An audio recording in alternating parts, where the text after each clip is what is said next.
Voilà, il est 19h02 à l'écoute de Radio Sénégal, le journal. Bienvenue à tous. Cher Diop, micro, les titres de ce journal. Célébration de la journée nationale de l'élevage à Ndioum, c'est dans la région, dans le département de Podor. Le chef de l'État qui promet l'évaluation de la loi sur le vol de bétail. Macky Sall demande au gouvernement de ne plus taxer le bétail acheté en Mauritanie ou au Mali et de lever la TVA sur le lait local. La ministre de la Santé qui réagit à la grève du SAMES pour Eva Marie Coll Seck. L'affectation du médecin à l'origine de cette grève de 3 jours est plutôt une promotion et non une sanction. La ministre qui précise que les affectations relèvent de son pouvoir discrétionnaire, un mouvement qui n'a pas perturbé les hôpitaux de Fann et de Abass Ndao. Dans ce journal, le reportage de Diorndaye Cissé. La journée du tirailleur, c'est ce jeudi, cérémonie officielle de dépôt de gerbes qui a eu lieu à Thiaroye, une journée célébrée aussi à Ziguinchor. Dans cette édition, vous aurez le journal du Gamou avec nos envoyés spéciaux à Tivaouane, la ville sainte qui attend demain le chef de l'État Macky Sall. Les sports, c'est avec Benoît Badiane. La revue de presse signée Elisabeth Agnassar. Bienvenue à tous. Le chef de l'État qui a présidé à Ndioum la journée nationale de l'élevage, un grand moment d'échange entre le président Macky Sall et les acteurs du sous-secteur élevage. Le chef de l'État promet aux éleveurs de faire l'évaluation de la loi sur le vol de bétail et demande à notre gouvernement de ne plus taxer le bétail acheté en Mauritanie et au Mali et de lever la TVA sur le lait local. Nous écoutons le chef de l'État Macky Sall. Des mesures avaient été prises pour modifier la loi, le code pénal, ainsi que le code de procédure pénale. Cela a été fait. Nous allons évaluer l'application de cette disposition et s'il faut revenir pour réviser la loi, nous le ferons sans délai pour qu'il n'y ait aucune possibilité de laisser des voleurs de bétail échapper et ne pas subir les peines que la loi prévoit dans le cadre de la criminalisation du vol de bétail. Avec le garde des Sceaux, avec le Conseil supérieur de la magistrature, avec le Conseil national de sécurité, toutes les mesures seront prises pour mettre fin à cette grave menace contre le développement du secteur de l'élevage. Toutes les complicités devront être dénoncées et sanctionnées. Et des mesures seront prises justement pour renforcer le contrôle dans les abattoirs et partout où cette activité malheureuse sévit encore au détriment des vaillantes populations. Et s'agissant du lait local, je voudrais dire que des mesures seront prises sans délai pour annuler les droits de douane sur l'entrée du cheptel sur pied. Je ne comprends pas d'ailleurs pourquoi et quelle est la logique de faire payer des droits de douane pour des bœufs qui nous viennent de la Mauritanie ou du Mali. Je ne comprends pas. Donc je donnerai les instructions au ministre de l'économie, des finances et du plan pour que cesse une telle perception puisque le matériel agricole et les intrants sont subventionnés et sont hors taxe. Pourquoi alors les éleveurs devraient payer de la TVA ou des droits de douane sur le cheptel qui rentre? Cela devrait être arrêté. Voilà donc le chef de l'État, c'était lors de la journée nationale de l'élevage à Ndioum, le président Macky Sall au micro de nos envoyés spéciaux Thierno Diallo et Daba Diallo, une cérémonie que vous avez suivie en direct sur nos antennes. Nous sommes aujourd'hui au deuxième jour de la grève de 72 heures décrétée par le SAMES. Le syndicat autonome des médecins du Sénégal n'a toujours pas trouvé d'accord avec le gouvernement sur ses revendications. Il proteste aussi contre les sanctions infligées à un médecin qui a dénoncé des pratiques illégales dans le secteur. La grève qui n'a pas trop perturbé le fonctionnement des hôpitaux Abass Ndao et Fann. La preuve, les accompagnants des malades ne sont pas au courant de ce mouvement de grève. Les malades sont pris aussi en charge par le personnel de ces deux structures. C'est un reportage de Diorndaye Cissé. Encore 72 heures pour ranger les blouses blanches dans les armoires. Le syndicat autonome des médecins du Sénégal a repris son mot d'ordre de grève pour que l'État du Sénégal prenne en compte leurs préoccupations. Une grève qui n'a pas perturbé le fonctionnement de l'hôpital Abass Ndao. Les patients sont pris en charge par le personnel. Les malades sont soignés. Je n'étais pas au courant de cette grève. Je viens juste de chez moi. Hier, on m'a prescrit une ordonnance de 15 000 francs. Je n'étais pas au courant de la grève. Je ne dors pas ici. De toute façon, les malades sont pris en charge. Nous souhaitons la fin de cette grève. Malgré le respect du mot d'ordre par les membres du SAMES à l'hôpital Fann, le mouvement d'humeur n'a pas eu d'impact dans ce centre hospitalier. Amadou Lamine Fall, chef de service de la communication et de l'information du centre hospitalier universitaire de Fann. Malgré ne pas avoir un impact, l'impact qu'il aurait eu, n'est-ce pas, qu'elle aurait eu dans un hôpital régional ou dans un hôpital national. Les membres qui sont là, qui ne sont pas nombreux quand même, ont observé le mot d'ordre, mais ça ne pas parler de l'hôpital, parce que nous sommes dans un hôpital universitaire. Les patients souhaitent une résolution définitive des problèmes opposants et l'État au SAMES. Voilà, d'accord. Voilà donc un reportage de Djorndiaï Sissé à Abass Ndao et à Fann. La ministre de la Santé a réagi à cette affaire à l'origine de la grève du SAMES. Les nominations et les affectations des agents relèvent du pouvoir discrétionnaire du ministre. Le système répond à une gestion bien définie. Il s'agit plutôt d'une promotion et pas d'une sanction. L'heure n'est pas à la polémique, mais plutôt à la cohésion. Professeur Eva Marie Kolsek, que nous écoutons interrogée à l'Assemblée nationale par Maria Mamane. C'est vraiment dommage. Je ne voudrais pas rentrer dans des détails d'explication, car je pense qu'il y a quand même un pouvoir discrétionnaire qui existe et qui permet à une autorité de pouvoir équilibrer ses ressources humaines, pouvoir nommer des personnes à des postes de responsabilité. Je considère que ce qui a été fait, ce n'est pas une sanction, c'est une affectation qui est même une affectation avec une promotion et qui permettra à la personne de mener son art de la manière la meilleure possible. Donc c'est une chance qui est encore donnée à quelqu'un et je suis étonnée que cela soit pris d'une autre manière. On fait l'amalgame avec un infirmier, etc., alors que ça n'a rien à voir. Je ne savais même pas. Et ça montre aussi comment ce médecin fonctionne, que c'est lui qui avait porté plainte contre l'infirmier. Donc l'autorité n'était même pas au courant de ça. Officiellement, en tout cas, rien n'a été fait pour que je sois au courant. Donc si je l'affecte, et c'est une décision qui est prise depuis quelque temps, pour lui permettre de peut-être mieux faire encore, je considère que c'est quand même un mauvais procès qui est fait et j'espère que les gens vont se ressaisir pour pouvoir vraiment aller de l'avant et mettre les malades au centre de nos préoccupations. Voilà, la ministre de la Santé, Eva Marie Kolsek, c'était à l'Assemblée nationale. Toutes nos excuses pour la qualité sonore de cet élément. Madame le ministre de la Santé et de l'Action sociale s'exprimait à la suite du vote de son budget, du budget de son département, le budget qui connaît une hausse de plus de 13 milliards de francs CFA. Il s'élève à plus de 163 milliards de francs CFA. Il avait été voté cet après-midi à l'unanimité par les députés. Direction l'Assemblée nationale pour retrouver Aïssatou Sall. Présentement, les députés examinent le budget du ministère de l'Éducation nationale. Aïssatou, où vous en êtes avec les discussions? Bonsoir plutôt, cher Diop. Et comme vous venez de le dire, les députés examinent actuellement le projet du budget de l'éducation, du ministère de l'Éducation. Et actuellement, les députés sont en train de débattre. Des débats qui ont démarré vers 18h30 sur la trentaine de parlementaires qui se sont inscrits sur la liste. Une dizaine ont déjà pris la parole après avoir félicité et encouragé le ministre. Les députés ont fait part de leurs préoccupations qui tournent surtout autour de manque d'infrastructures scolaires dans certaines localités, manque d'enseignants, des doléances relatives à la construction et à la réhabilitation d'établissements scolaires également ont été soulevées. La suppression de l'enseignement de certaines langues étrangères dans les CEM a été évoquée. L'alphabétisation et la promotion des langues nationales ont été évoquées au cours des débats. Un plaidoyer pour la multiplication des cantines scolaires a été présenté par certains députés. Pour ces derniers, les cantines scolaires améliorent la qualité de l'enseignement. Et cette qualité de l'enseignement, nous en parlons, qui pose donc problème toujours pour de nombreux députés. Ils veulent savoir les mesures prises pour améliorer la qualité d'enseignement. La question liée aux établissements scolaires de Yavuz Selim a été également soulevée. Une des députées qui veut savoir donc ce qu'il en est. Concernant les abris provisoires, les parlementaires ont félicité le ministre pour les efforts consentis. En effet, une baisse des abris provisoires a été notée dans plusieurs localités.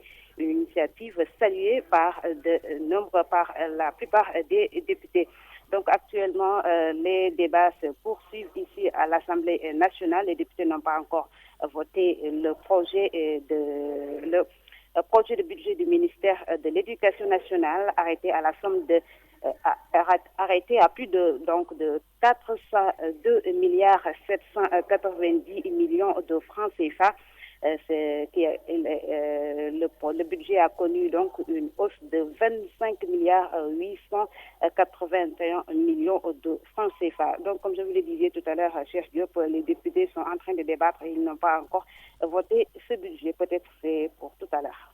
Voilà, Aïssatou Sall, merci. Vous suivez donc le vote du budget du ministère de l'Éducation au Sénégal. Donc, un projet de budget qui sera défendu par le ministre de l'Éducation, Serigne Mbaye Thiam. La 12e édition de la journée du tirailleur sénégalais est célébrée aujourd'hui sur l'ensemble du territoire national. À Dakar, cette journée est marquée par une cérémonie officielle de dépôt de gerbes au cimetière des tirailleurs sénégalais de Thiaroye. Les tirailleurs sénégalais de Verdun 1916 ont été choisis comme parrains de l'événement présidé par le ministre sénégalais des Forces armées. C'est un reportage à Thiaroye de Demba Diaw. À travers ce dépôt de gerbes au cimetière du tirailleur sénégalais de Thiaroye, les autorités sénégalaises se souviennent et rendent hommage à l'ensemble des tirailleurs sénégalais. Le directeur de l'Office national des anciens combattants et victimes de guerre n'a pas participé à la bataille de Verdun, une des plus emblématiques, dit-on, de la Première Guerre mondiale. Toutefois, le capitaine Ngor Sarr salue le courage des tirailleurs sénégalais et se souvient également du massacre de Thiaroye 1944. Les gens qui étaient en zone d'opération, à la fin de leur séjour, viennent à la base de Thiaroye réclamant leur dû de mutuelle pendant la durée légale. Ils ne percevaient même pas plus de 200 francs par mois. Ils réclament leur dû. Un beau matin, ils se présentent là. Hop, les gens viennent avec des mitraillettes. Tac, tac. Ils ont tous abattu. Ce qui me fait mal au cœur. Cette bataille de Verdun. Et les Africains qui combattaient là, ils viennent de leur village natal. Ils n'ont pas assez de formation. On les habillait directement, on les mettait dans les bateaux directement au fond. Il y a un peu partout des cimetières militaires en France. La bataille de Verdun ou l'offensive allemande contre les troupes françaises à proximité de cette ville située dans l'est de la France marque encore les esprits. Augustin Tine, ministre des Forces armées. Célébrer des héros sénégalais. Monsieur le président de la République a décidé de donner comme thème les tirailleurs de la bataille de Verdun. Une bataille, dit-on, qui a été épique. Nous aurions perdu 30 000 tirailleurs sénégalais. Ces personnes ne doivent pas être oubliées parce qu'elles se sont battues pour le monde libre.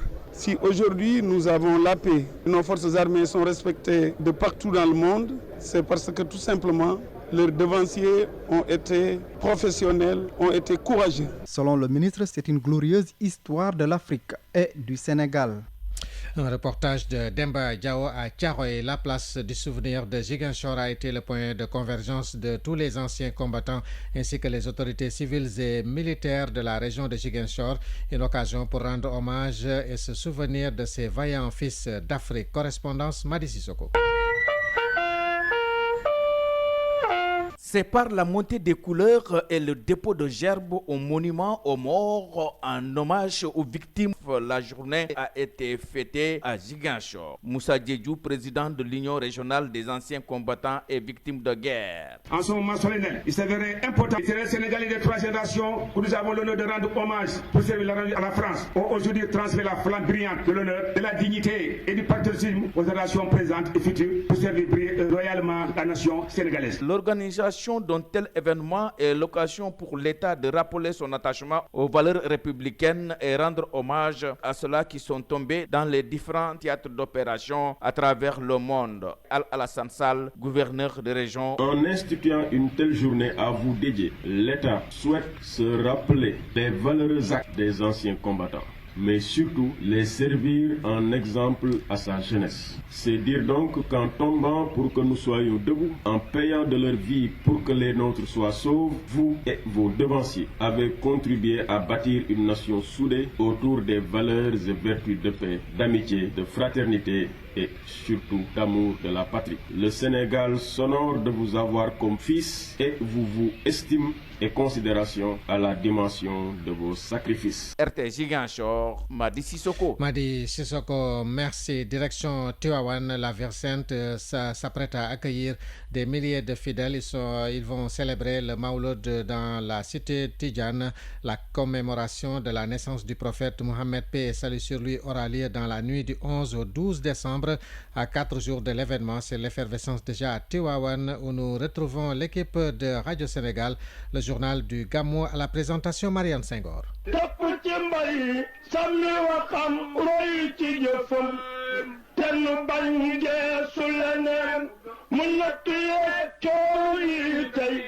Bienvenue à Tivaouane, cité religieuse située à 92 km de Dakar. Il ne reste plus que 3 jours pour la célébration du Gamou qui marque la naissance du prophète Mohammed, paix et salut sur lui. Mais en attendant, c'est le bourde qui bat son plein dans les zawiyas et mosquées de la ville.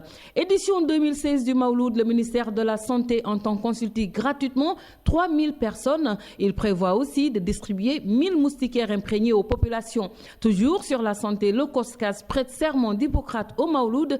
Ce comité qui est au service de Khalifa Ababakar Sy veut rendre service aux talibés chers qui auront besoin de soins de santé. Et puis, on vous présentera aussi la ville de Tivaouane qui commence à changer de visage avec son plan d'urgence de modernisation.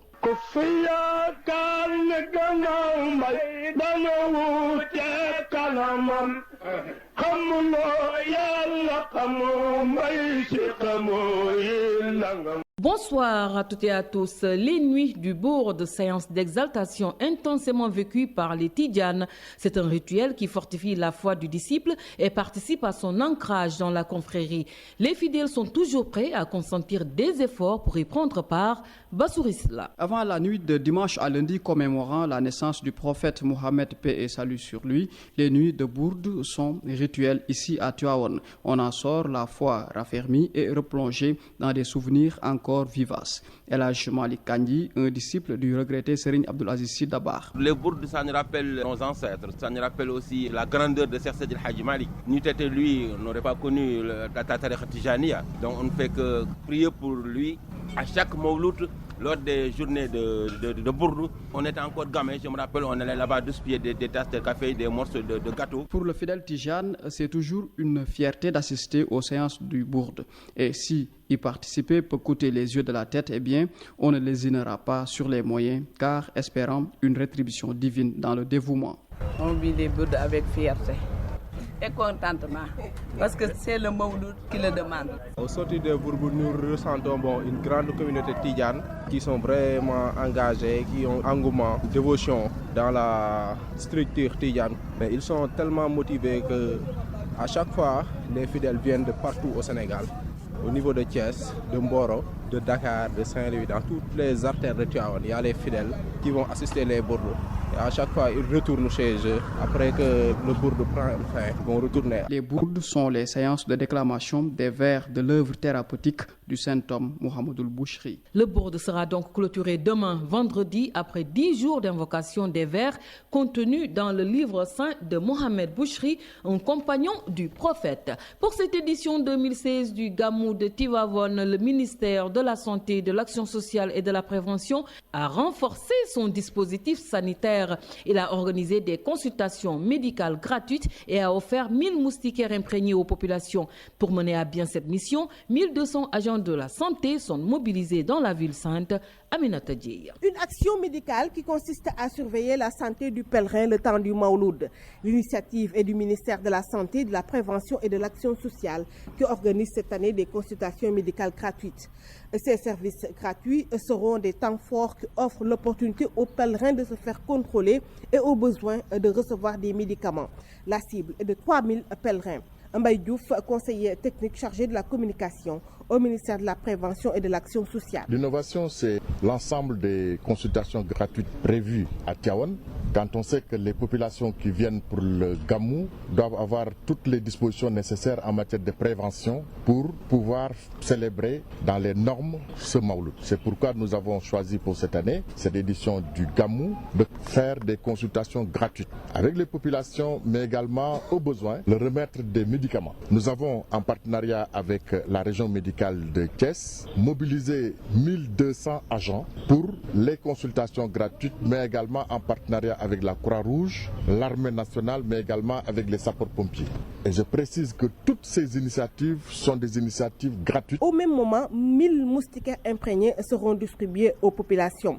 Un acte qui entre en droite ligne dans la mise en œuvre du programme de la couverture maladie universelle. Dr Malik Ndiaye, médecin-chef de la région de Thiès. L'État veut mettre en place la promotion de certains programmes. La couverture en moustiquaire universelle, c'est la dotation des populations en moustiquaire imprégné. C'est pourquoi il y aura des distributions moustiquaires au niveau des quartiers qui seront données aux populations. Au cours de ce gamou, vous nous entendez souvent, vous parlez de la couverture universelle en moustiquaire imprégné, mais la couverture maladie universelle, parce que vous savez que l'objectif, c'est d'atteindre 75% des populations qui soient couvertes par la couverture maladie universelle. À Tivaouane, le dispositif sanitaire est déjà sur place. C'est pour assurer une couverture sanitaire correcte du gamou. La santé des pèlerins est donc au cœur de toutes les préoccupations. C'est pourquoi, à côté de l'État qui lui a consacré un budget de 50 millions de nos francs en médicaments, le comité d'organisation au service de Khalifa Ababakar Sy, COSCAS, a mobilisé une équipe médicale de 500 volontaires, 200 infirmiers, 15 pharmaciens, 50 sages-femmes et des généralistes, entre autres. Le coordinateur, Yankoba Faya. Les consultations, nous avons 3 niveaux de consultation. Vous savez. Il y a la consultation générale, où c'est la médecine générale. Là, on rencontre souvent les asthénies, les gastro-entérites et les infections respiratoires. Et c'est lié toujours à l'événement. Et en deuxième position, nous avons les pathologies dentaires, telles que les extractions, les pulpites et les paradontologies.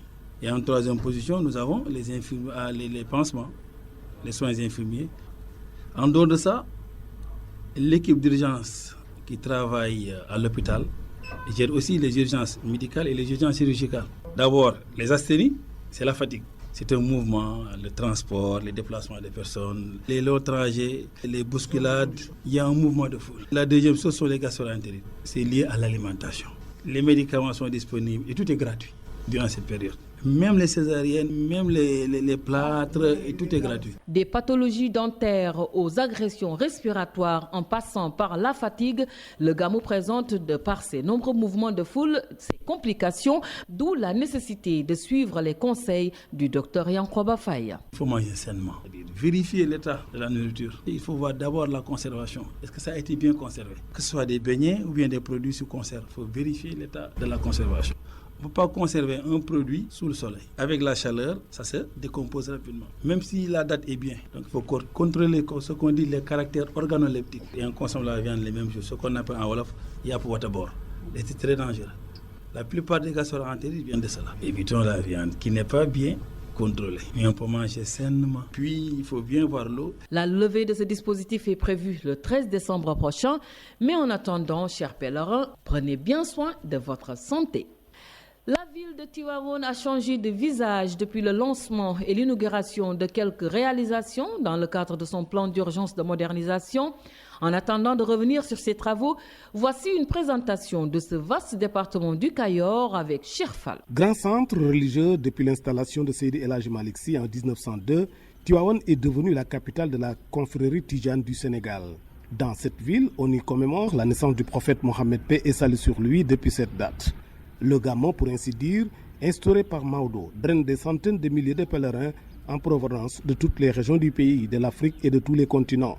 Ce rendez-vous annuel engendre également beaucoup d'activités génératrices de revenus. Ce flux place forcément la cité religieuse au cœur d'un bazar socio-économique où se côtoient toutes sortes de commerces et d'agro-business. Tivaouane, de par son triple statut de chef-lieu de département, de capitale religieuse et de ville carrefour, est aussi le territoire le plus vaste de la région de Thiès avec une superficie de 3221 km². En revanche, sa densité est la plus petite avec seulement 110 habitants au km². C'est aussi un département qui peine à se départir de la pauvreté malgré la présence d'importantes unités industrielles. À ces problématiques s'ajoute l'équation de sa population qui ne cesse d'augmenter. Celle-ci est passée de 3502 habitants en 2002 à 342 519 habitants en 2005. L'absence d'un plan directeur d'urbanisme et sa disparité spatiale ne facilitent pas son envol économique.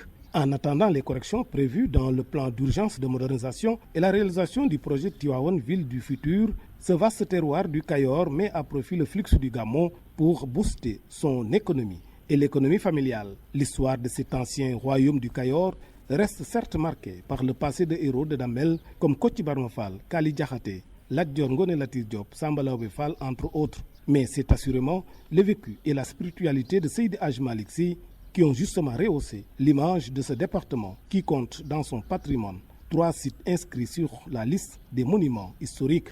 Il s'agit du mausolée de Maodo, de la mosquée Serigne Babacar Sy et la gare ferroviaire. Voilà donc, chers auditeurs, c'est sur cette présentation que nous bouclons le journal du Gamou. Mais juste vous signaler, avant de vous quitter, que le chef de l'État va prier à Tivaouane demain, vendredi 9 décembre. Le président Macky Sall procédera au lancement de quelques projets, notamment celui de la dotation de bus de transport interurbain à Tivaouane. Il inaugurera la nouvelle mairie, le centre social réalisé avec la réhabilitation des nouveaux locaux de la mairie qui avaient été incendiés en 2011. Il visitera également le grand complexe construit à côté de la Zawiya. Toute l'équipe de la RTS vous donne donc rendez-vous dans les prochaines éditions. Les reporters sur place sont Cherfal, Aminata Dieye et Bassirou Silla. À la technique, vous avez Babacar Mbaye, Marianne Diaye, Pape Madické Fall et Massamba Kandji. La logistique est assurée par Dr Ba et à la présentation, Marianne Senghor. Voilà, merci à nos envoyés spéciaux présentement dans la ville sainte de Tivaouane. Demain, le chef de l'État sera sur place, Macky Sall, qui va prier donc à Tivaouane. Demain, le Gamou est prévu dans la nuit du 11 au 12 décembre. Quelques télégrammes sur l'international avant le sport. Séisme de magnitude de 5,5 au large des côtes nord de la Californie. Le séisme a frappé à 451 km au nord-ouest de Sacramento. C'est la capitale de la Californie. Aucune alerte au tsunami n'a été lancée après la secousse qui s'est produite à 10 km de profondeur dans le Pacifique. L'ancien ministre français du budget, Jérôme Cahuzac, condamné à 3 ans de prison ferme sans aménagement de la peine. Il est condamné pour fraude fiscale et blanchiment. Il écope aussi de 5 ans d'inéligibilité. Donc le procès, le verdict a été donné aujourd'hui en France. L'actualité des sports sur Radio Sénégal.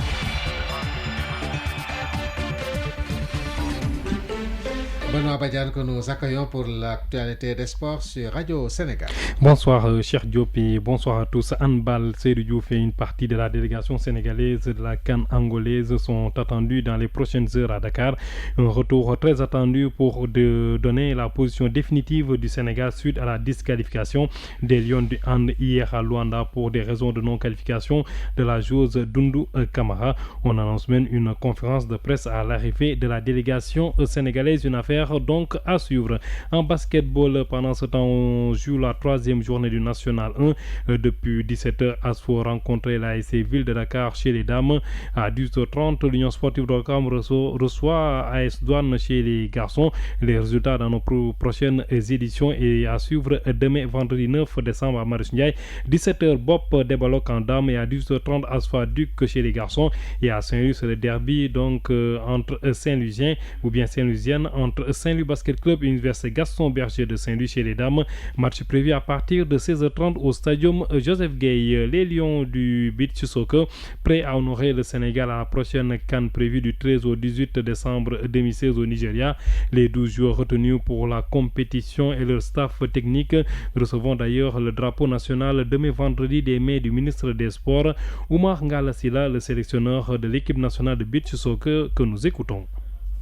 Il y a des nouveaux qui viennent d'intégrer le groupe parce que vous savez, depuis 2011, on a perdu nos anciens joueurs comme les Chassibida, les Victor Diagne et après on est revenu en 2013 pour former une autre équipe. Mais cette bande-là, malheureusement, il reste que 5 joueurs. On est dû maintenant avec le championnat de compléter avec 7 joueurs. Donc on a un groupe de 12 joueurs composé de Alcine Ndiaye, le capitaine expérimenté de cette équipe qui a fait tous les camps avec nous depuis 2007. Et après, il y a la nouvelle génération qui a commencé en 2013. C'est les Toun, les Momodou Silla, les Pape Demendour et Dabakar Fall. Maintenant tout le reste, ce sont des novices. Vraiment, ils sont super motivés. Ils sont prêts pour aller vers la Coupe d'Afrique. On essaie de faire les derniers réglages, essayer de travailler sur tout le plan mental Parce que vous savez, en Afrique, c'est pas des problèmes physiques, techniques, et c'est surtout le mental qui se gagne. Parce que là, tu n'es plus chez toi. Et ce vendredi, vous allez recevoir le drapeau national des mains du ministre des Sports. Qu'est-ce que cela représente pour vous et vos joueurs? C'est un grand honneur. Parce que là, quand on te donne le drapeau, ça veut dire qu'il doit représenter le Sénégal. Donc, on va essayer de se battre corps et âme. Ça nous fait tous de motivation. C'est sûr que le ministre va essayer de nous donner un tout petit peu. Donc, à partir de là, maintenant, nous essayons de prendre ça, mais pas avec de la pression. On va le prendre calmement et essayer d'aborder nos matchs par match. C'était Oumar Ngalla, le sélectionneur des Lions du beach soccer. La cérémonie de remise du drapeau national est prévue à partir de 11h demain vendredi au ministère des Sports. Rappelons que le Sénégal, vice-champion d'Afrique en titre, joue son premier match du groupe B mardi 13 décembre contre le Maroc. Football, pas de match de championnat national professionnel ce week-end au Sénégal. Mawlud de 2016 célébré dimanche oblige. La 6e journée se dispute alors à partir de mercredi 14 pour la Ligue 1 et la Ligue 2, mais la Ligue 2 poursuit ses rencontres jeudi 15 décembre prochain. Et puis pour terminer, Cheikh Diop, 2 ex-dirigeants africains radiés à vie du monde du football pour des faits de corruption. Il s'agit de Jonathan Moussa Vengana, ancien responsable de la fédération zimbabwéenne, et Bana Tchanil, ex-sélectionneur du Togo. Annonce faite aujourd'hui par la FIFA. L'ancien président de la fédération sud-africaine, Christian Nematandani, a pour sa part été suspendu 5 ans. C'est tout pour les sports. Voilà, Benoît Badian, merci. La revue de presse, c'est avec Elisabeth Agnassa. La gestion des ressources naturelles préoccupe grandement le chef de l'État, selon Le Soleil. Le président Macky Sall a rappelé au gouvernement son engagement pour une gestion transparente de ces ressources. Une volonté qui, selon Le Soleil, reprenant le communiqué du Conseil des ministres, s'est matérialisée par la création et l'installation du comité d'orientation stratégique du pétrole et du gaz, COS-Petrogaz. Le président Macky Sall a ainsi, selon l'AS, invité le Premier ministre à veiller à l'adoption dans les meilleurs délais du projet de loi d'orientation encadrant la gestion et les modalités de répartition des ressources issues de l'exploitation du sous-sol. Parce que, comme le relève ce matin l'AS, le président Macky Sall veut des garde-fous dans la gestion des ressources naturelles, d'où son souhait de voir naître au Sénégal un institut du gaz et du pétrole. Cet institut, selon Réumi Quotidien, aura pour mission essentielle la formation de cadres et de personnel de maîtrise dans les métiers du sous-secteur. Le chef de l'État a ainsi demandé à son gouvernement d'apporter tout le soutien nécessaire à ces structures. Une de ses ministres, en l'occurrence Aminata Mbengue Ndiaye, ce matin à la une de Vox Populi, le ministre de l'élevage qui est à Ndioum dans le cadre de la célébration de la journée de l'élevage, affirme dans les colonnes de ce journal que le président Macky Sall a fait plus dans le domaine de l'élevage que ses prédécesseurs Diouf et Wade. Le chanteur et non moins homme d'affaires Youssou Ndour, qui s'est largement entretenu avec l'enquête ce matin, soutient que personne ne peut aujourd'hui nier la grande volonté et les grandes ambitions que nourrit le président Macky Sall pour le Sénégal, parlant de son bilan qu'il juge très bon. En tout cas, relève ce matin la Tribune, le président Macky Sall a bien gâté le président de la Cour suprême. En effet, souligne le journal du groupe des médias, la loi sur la réforme de la magistrature votée la semaine dernière confère désormais bien des avantages à tout magistrat qui va occuper ce poste. L'autre actualité à la une des journaux ce matin est la disqualification de l'équipe nationale de handball.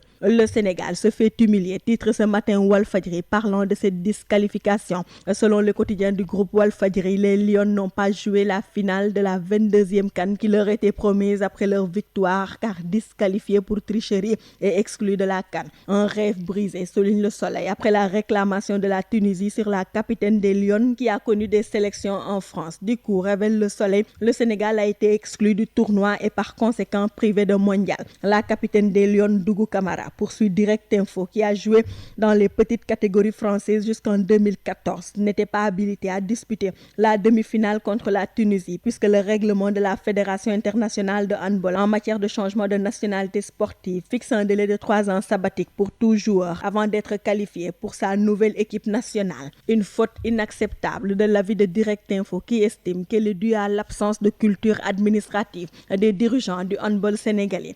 Quoi qu'il en soit, rapporte ce matin l'Obs, les dirigeants sénégalais qui ont beaucoup de mal à encaisser le coup vont entamer le combat juridique devant les instances de décision. En effet, selon le journal du groupe Futur Média, la fédération est en concertation avec Maître Seydou Diagne, spécialiste du droit du sport, car considérant n'avoir commis aucune faute. Le ministre des Sports lui-même, selon le quotidien, demande à ce que l'affaire soit tirée au clair, d'autant plus que la commission chargée chargé du règlement avait déjà statué et donné raison au Sénégal. Voilà, c'est la fin de ce journal à 19h34 sur Radio Sénégal. Merci à Amadou Nicolas Thiam et Tchabasek à la technique, au CDM Labba Soumalé à la réalisation, Ibrahim Khalil Goudjabi. Merci à Mamadou Thior et François-Xavier Thiaw pour la coordination journal présenté par Cheikh Diop. Merci d'avoir suivi 22h. Mohamed Pascal Faye sera là pour d'autres informations. Merci d'écouter les programmes de Radio Sénégal.